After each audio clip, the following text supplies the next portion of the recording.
Eu já disse de manhã a minha alegria de estar aqui mais uma vez e agradeço, reverendo Paulo, ao conselho, o convite.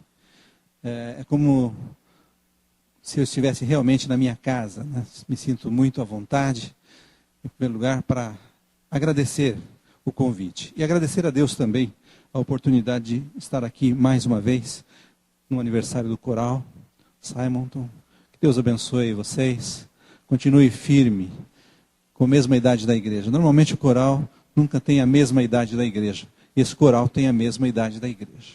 É sinal que Deus tem levantado pessoas, vozes, e disponibilizado pessoas para dirigirem.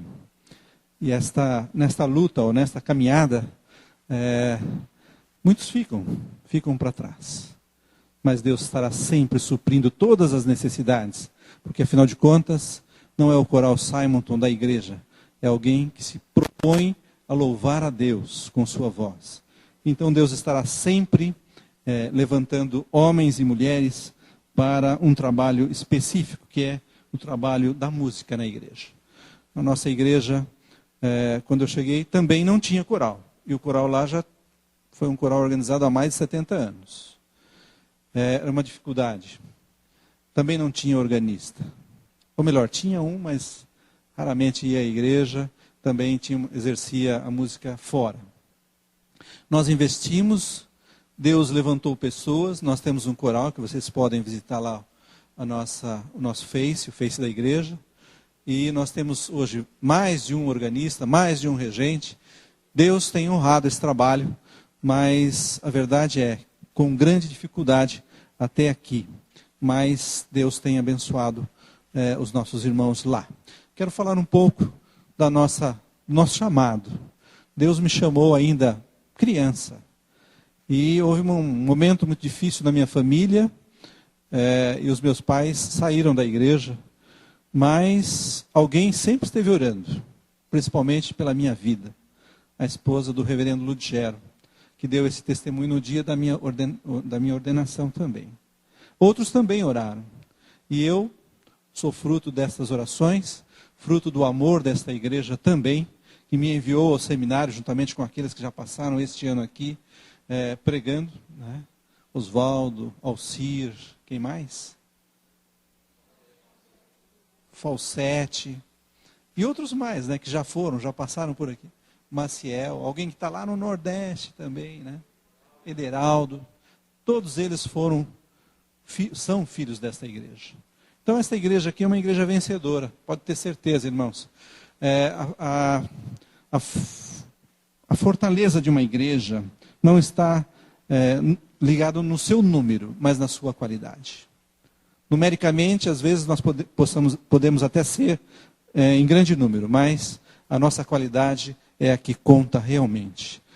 Então eu agradeço o amor dispensado em todos os tempos, o carinho, as orações dos irmãos, e que realmente Deus preserve esta igreja como tem feito até agora, assim, forte na qualidade. Entendendo também que a quantidade é um reflexo da qualidade. Nós não podemos esquecer isto. Mas, mais importante, é estarmos qualificados e representarmos a qualidade da qual Deus nos chamou, e Ele é o nosso supremo pastor, como lemos. Eu quero ler um texto de Romanos também. Romanos capítulo 10.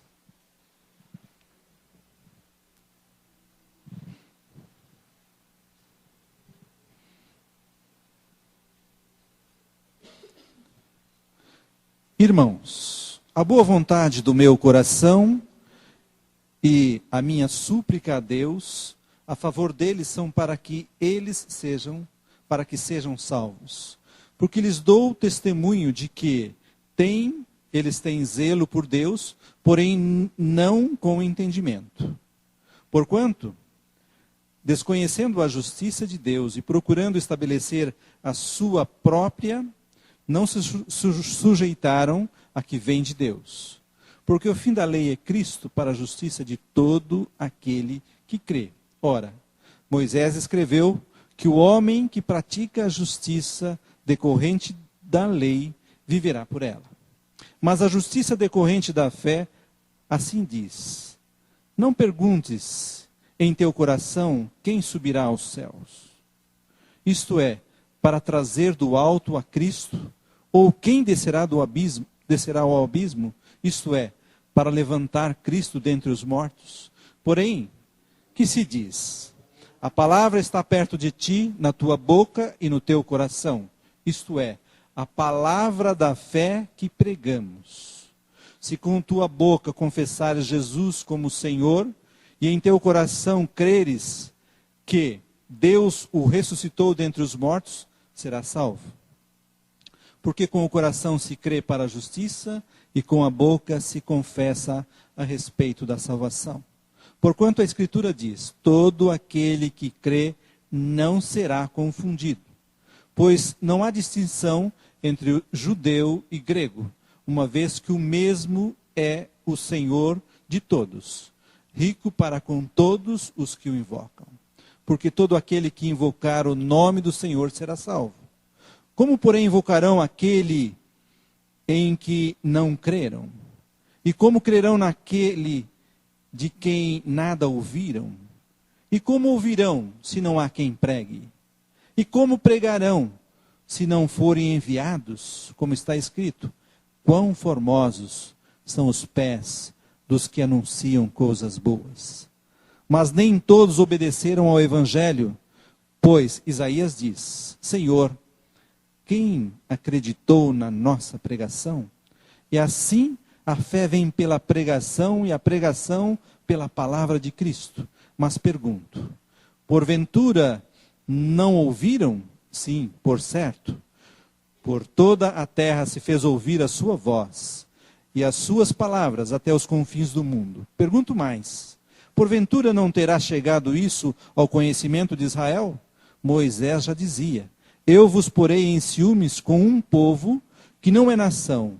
Com gente insensata eu vos provocarei a ira. E Isaías a mais se atreve e diz: fui achado pelos que não me procuravam. Revelei-me aos que não perguntavam por mim. Quanto a Israel, porém, diz: todo o dia estendi a mão a um povo rebelde e contradizente. Esse texto, o autor da carta aos Romanos, ele está falando e argumentando para provar a inimizade do coração do homem humano contra Deus. E justificando que a falta de êxito do Evangelho é exatamente esta inimizade. 50 anos não são poucos dias, mas nem todos ouviram. E aqui se foi pregado. Nem todos deram ouvido. O propósito do Evangelho é colocar o homem e nos colocar em união com o Filho de Deus. E levar o homem, nos levar também a crer naquele que Deus enviou, Cristo. E Ele mesmo busca juntar, aproximar as almas para Deus. Mas muitas não querem ser recolhidas. Muitas não querem. E este assunto, irmãos, é um assunto de grande consideração. Que quando Deus chama o homem por intermédio do seu próprio Filho, quando Deus nos convoca, a própria palavra de Deus que diz que são poucos os que vão a Ele, quão poucos são aqueles que reconhecem e aqueles que dizem: dá-me Cristo, eu estou perdido e eu preciso de salvação.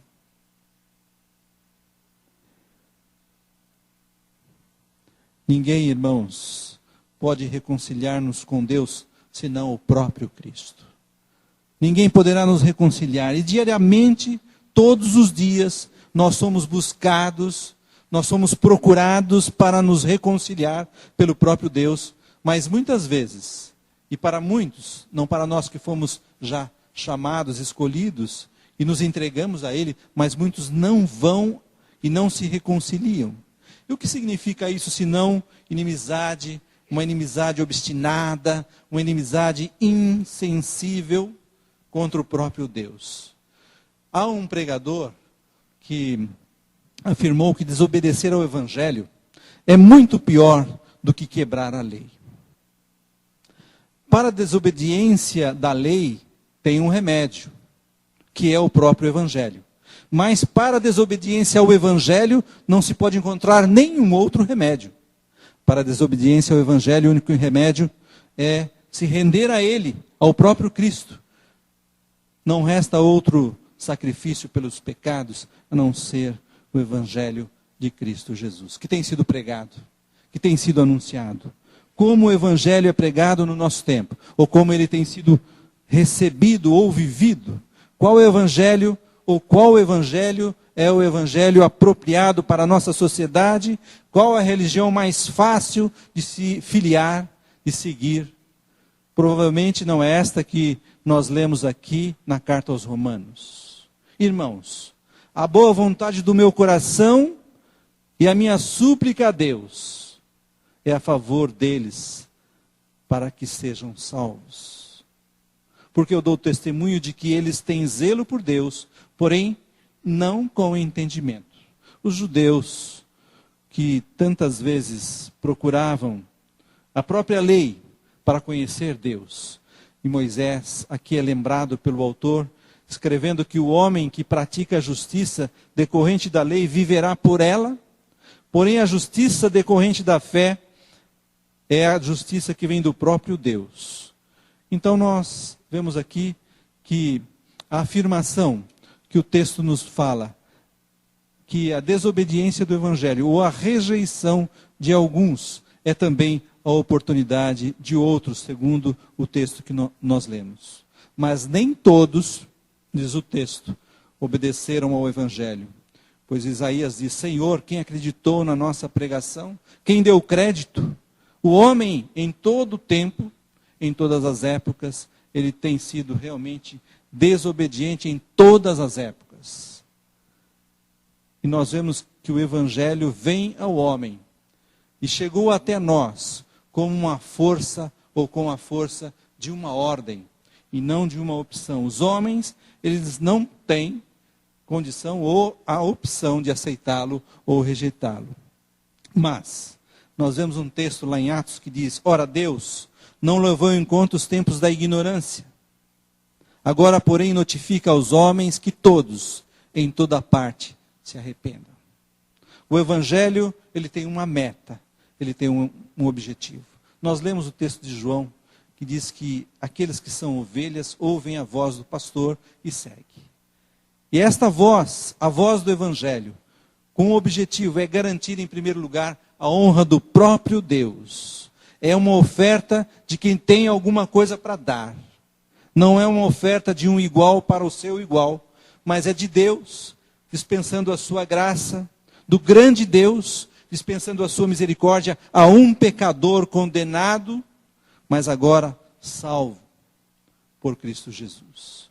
O Evangelho, ele tem um objetivo que é também dar a ousadia ao seu proclamador. Aquele que vem proclamar em todos os tempos, de 50 anos até hoje.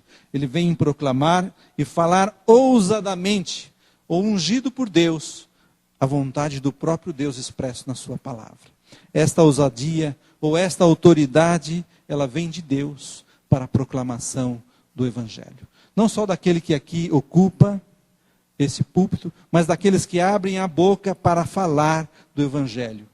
Ele vai encorajar aqueles que estão sendo inquiridos para aceitar o Evangelho. Então, nós somos convocados, nós somos ordenados pelo próprio Deus. E se assim nós não fizermos, o profeta diz: ai de mim se não pregar esse Evangelho. Um Evangelho que não faz distinção, segundo o texto que nós lemos, entre o grego e o judeu. Um Evangelho que não faz distinção de pessoas, mas a Bíblia diz: quão formosos são os pés dos que anunciam coisas boas.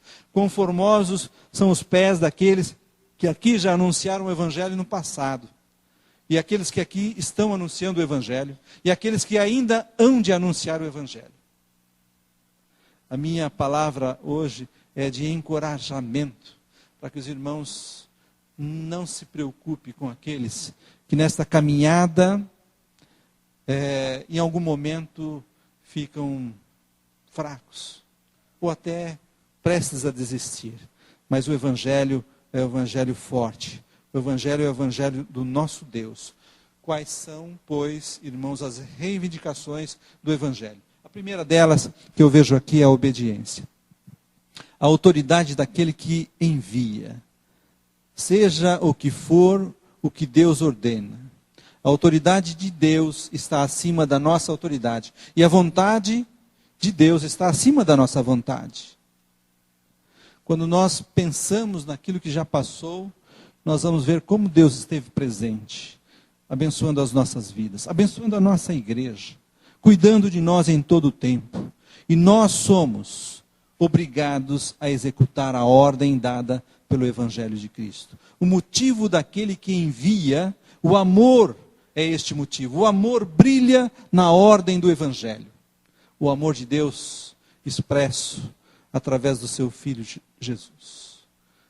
Esse amor brilha e chega até nós. E nenhum homem pode ou deve menosprezar o amor infinito de Deus presente nas nossas vidas. O grande dom de Deus, a dádiva de Deus, Ele nos deu o seu Filho unigênito para que nós andássemos como dom supremo, para que nós andássemos nele. Mas uma das reivindicações do Evangelho também é a seriedade daquele que nos envia. Nosso coração colocado no Evangelho, colocado, posto, invadido por esse Evangelho, leva também a nós uma responsabilidade, porque é uma elevada posição de todos nós, a pregação do Evangelho. Quer ela falada, testemunhada, ou vivida na prática, para que todos vejam. E este Evangelho é o Evangelho que se vive aqui, através desta igreja. Como é bom, irmãos, saber que a obediência ao Evangelho, ela exige essas coisas de nós. Porque ela não se apaga com o tempo. Não é o mero ouvir, simplesmente acreditar, gostar, ou até professar, ou proclamar, mas uma obediência de coração, de alma, à sua ordem. O texto diz que os judeus, tinham zelo por Deus, porém, sem nenhum entendimento. As duas coisas caminham junto. A obediência de coração e o entendimento. Então, o que requer, o que demanda este Evangelho? A primeira coisa, fé no Senhor Jesus. Fé no Senhor Jesus. Renúncia da justiça própria. Eles queriam praticar a justiça deles mesmos, os judeus.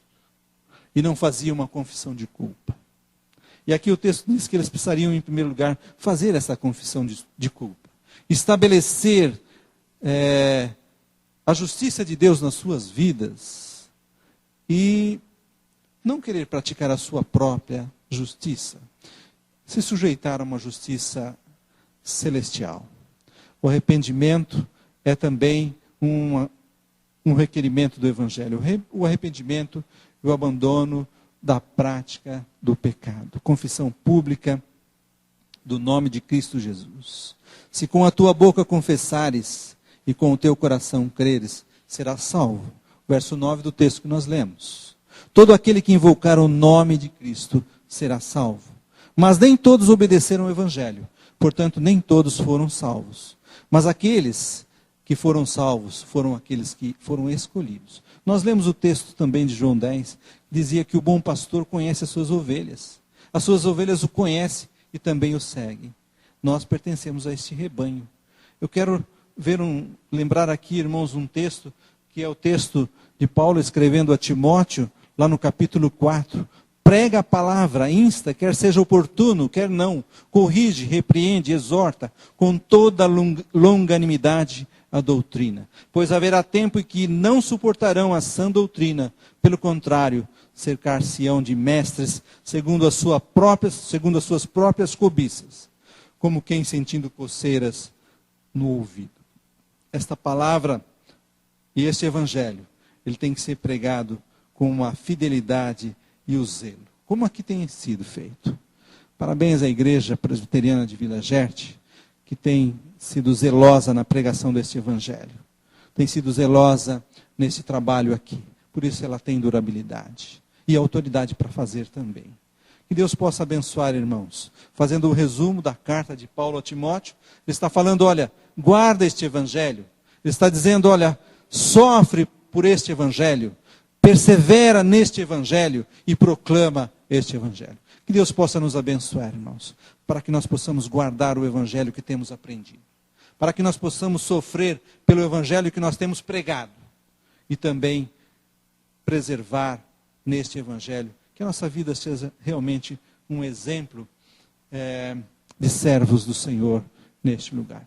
Parabéns, igreja, parabéns, irmãos, que Deus continue abençoando vocês e que nós possamos ainda ouvir muito mais notícias, como Paulo escreve, olha, me fala de fulano, me fala de tal igreja, eu quero saber como vocês estão. E quando nós entramos em algum meio de comunicação e descobrimos como Deus tem abençoado, como é confortante aos nossos corações, como é grato ouvir a bênção de Deus sobre a igreja, sobre o seu povo, sobre este lugar. Amém. Que Deus nos abençoe. Quero orar agradecendo a Deus. Senhor, nesta hora, ó Pai, eu te louvo, ó Deus, pela vida desta igreja, pela liderança desta igreja, pelo pastor Paulo, pelo reverendo Paulo.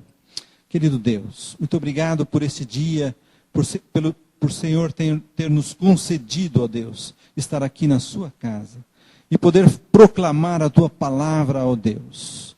Obrigado, ó Deus, porque sabemos que no seu propósito e em seu coração estão contados os dias e a história de cada um de nós e a história desta igreja, muito importante para as nossas vidas, para a vida da nossa família e dos nossos filhos. Ó Deus, muito obrigado, ó Pai, nós te agradecemos e pedimos, ó Pai, a tua bênção sobre esta igreja. Que ela seja realmente uma igreja vibrante, como tem sido. Que seja uma igreja, Senhor, sofredora pelo Evangelho. Que seja irmãos realmente voltados, com os corações voltados, dirigidos, ó Deus, para ti, para a tua obra. Em nome de Cristo Jesus, o teu Filho, nós te oramos. Amém.